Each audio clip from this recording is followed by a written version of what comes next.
스포츠 팬덤은 단순한 관찰자가 아니다. 그들은 자신이 사랑하는 팀과 선수를 통해 삶의 중요한 가치, 즉 헌신과 책임, 그리고 승부의 정직함을 배운다.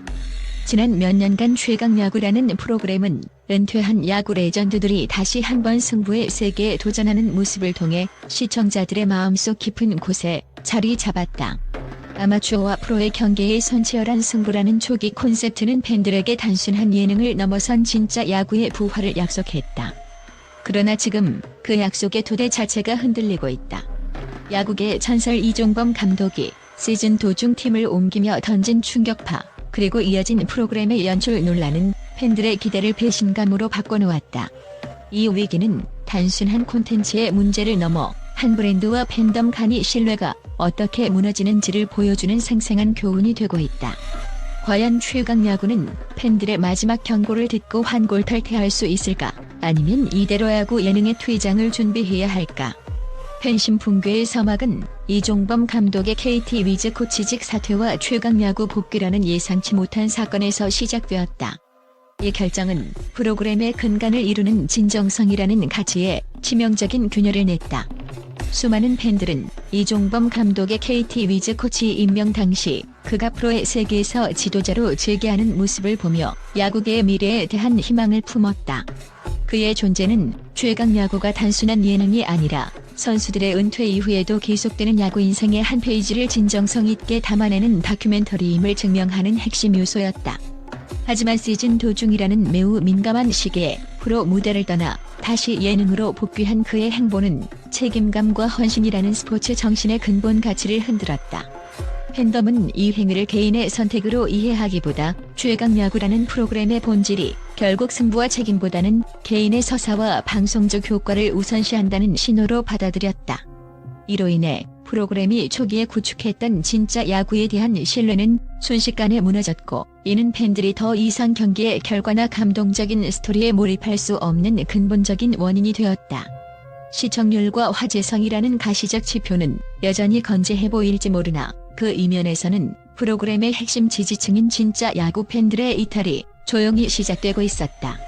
두 번째로 최강야구가 직면한 위기는 야구와 예능이라는 두 개의 정체성 사이에서 길을 잃은 결과다. 초기에는 예능이라는 포맷을 활용해 야구의 리얼한 모습을 담아내는 데 성공했다. 선수들의 열정적인 플레이와 감독의 치열한 전술 싸움은 팬들에게 깊은 몰입감을 선사했다. 하지만 시간이 흐르면서 프로그램은 점차 진짜 야구보다 연출된 서사에 무게를 싣기 시작했다. 불필요하게 늘어지는 인터뷰, 경기 외적인 감정선에 집중하는 편집, 그리고 감동을 강요하는 배경음악은 야구를 보러 온 시청자들에게 큰 피로감을 안겨주었다. 팬들은 선수의 포지션 선정 기준, 감독의 교체 타이밍에 대한 전략적 근거, 그리고 경기 흐름에 대한 심도 있는 해설을 원했지만 대신 얻은 것은 스토리와 드라마뿐이었다. 이는 야구를 통해 판단하고 분석하며 참여하기를 원하는 현대 스포츠 팬덤의 본질적인 요구와 정면으로 충돌했다. 야구는 본질적으로 논리와 전략이 지배하는 스포츠이며 그 안에서 예측 불가능한 변수와 감동이 탄생하는 법이다. 그러나 최강야구는 이 순서를 뒤집었다.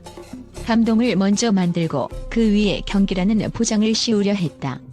이 시도는 불꽃을 견제하는 야구, 진짜가 아닌 가짜 야구라는 팬들의 냉정한 평가를 낳았고 결국 프로그램의 콘텐츠적 가치를 스스로 깎아내렸다. 세 번째로 최강야구는 이종범 감독과 심수창 플레잉 코치를 중심으로 한 리더십의 시험대에 올랐다. 팬들이 기대했던 것은 과거의 명성이나 인기가 아닌 위기 속에서 팀을 이끌어갈 수 있는 진정한 리더십이었다. 이종범 감독은 한국 야구의 전설이자 메이저리거의 아버지라는 빛나는 타이틀을 가지고 있다. 하지만 리더십은 과거의 기록이 아니라 지금 이 순간의 선택과 책임에서 비롯된다.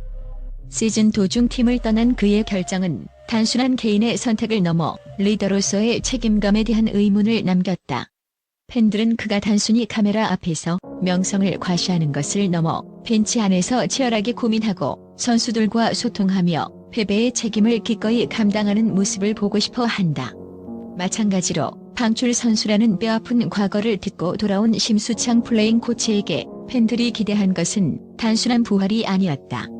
그는 이제 선수들을 이끌고 팀의 미래를 설계하는 리더가 되어야 했다. 하지만 프로그램은 이들의 리더십을 카리스마와 감정으로만 표현하려 했고, 이는 팬들의 판단과 분석 욕구를 충족시키지 못했다. 진정한 리더십은 화려한 인터뷰나 슬로우 모션 편집이 아니라 전술적 판단, 라인업 구성, 그리고 패배 후의 책임감 있는 모습에서 드러난다. 팬들은 이 두 사람이 단순한 이름값을 넘어 진짜 감독이자 진짜 리더로서 팀을 변화시키는 모습을 보지 못했다고 느끼는 것이다. 네 번째로, 최강 야구의 시스템적 결함은 팬심 붕괴를 가속화하는 결정적인 요인으로 작용했다. 야구는 데이터와 논리에 기반한 시스템 스포츠다. 하지만 프로그램은 그 시스템적 명확성을 시청자들과 공유하는 데 실패했다. 팬들은 왜 저 선수가 이 타석에 들어섰지? 왜 이 타이밍에 투수를 교체했지? 와 같은 근본적인 질문에 대한 답을 얻지 못했다. 이러한 의문들이 반복되면서 시청자들은 프로그램의 야구적 논리 자체에 의문을 품기 시작했다. 감동은 강요되었지만 그 감동이 탄생할 수밖에 없는 전략적 근거는 제시되지 않았다. 이는 마치 잘 포장된 상품 안에 내용물이 비어있는 것과 같았다. 시스템이 작동하는 팀은 굳이 설명하지 않아도 그 플레이 자체가 설득력을 갖는다. 그러나 최강 야구는 설명도 설득도 부재한 상태에서 오직 감정적 호소에만 매달렸다. 이는 결국 진짜 야구를 기대했던 팬들을 떠나게 만들었다. 팬들은 이제 단순히 눈으로 경기를 보는 것을 넘어 직접 분석하고 토론하며 프로그램에 참여하고 싶어 한다. 이러한 시대적 변화에 응답하지 못하고 과거의 연출 방식에 머물러 있는 한 최강 야구는 그 이름의 무게를 짊어질 수 없을 것이다. 이 위기는 단순한 연출의 문제가 아닌 프로그램의 구조적인 한계와 직결된 문제다. 마지막으로 최강 야구는 지금 이 순간 브랜드의 운명을 결정지어야 할 기로에 서 있다. 프로그램은 단순한 콘텐츠가 아니라 팬들에게 특정한 가치와 정신을 전달하는 브랜드다. 실전 같은 긴장감, 은퇴 선수들의 자존심, 그리고 리얼 야구의 부활이라는 초기의 브랜드 메시지는 시간이 흐름에 흐릿해졌다. 최강 야구라는 이름이 무엇을 의미하는지, 팀 브레이커스가 어떤 정신을 지향하는지 시청자들은 더 이상 명확히 알지 못한다. 야구판 리얼리티 쇼인지, 스타들의 복귀 무대인지 모호해진 정체성은 브랜드에 대한 신뢰를 갉아먹었다. 브랜드는 포스터나 로고가 아닌 콘텐츠 전체가 주는 일관된 인상에서 형성된다. 이종범 감독의 야구 철학과 심수창 코치의 가치가 경기력으로 증명되지 못하고 그저 방송적 서사에만 머물러 있는 한 이 브랜드는 그저 과거의 영광에만 기대어 연명할 뿐이다. 팬덤의 진정한 요구는 최강 야구가 그들의 처음 약속대로 야구를 통해 무너진 자존심을 회복하고 새로운 길을 개척하는 사람들의 진짜 이야기를 보여주는 것이다. 이 위기를 극복하고 다음 시즌을 만들어내기 위해서는 연출보다 원칙을, 형식보다 진정성을 앞세워 스스로의 정체성을 재정립해야 한다. 이제 최강 야구는 단순히 예능 하나를 지키는 것을 넘어 한국 스포츠 팬덤에 중요한 의미를 던지는 브랜드로서의 존재 이유를 다시 한번 증명해야 할 때다. 이들의 운명은 이제 제작진과 출연진뿐 아니라 그들을 사랑하고 비판하는 팬들의 손에 달려있다. 팬들의 마지막 경고에 프로그램이 어떻게 응답할지 야구 팬들은 숨죽이며 지켜보고 있다.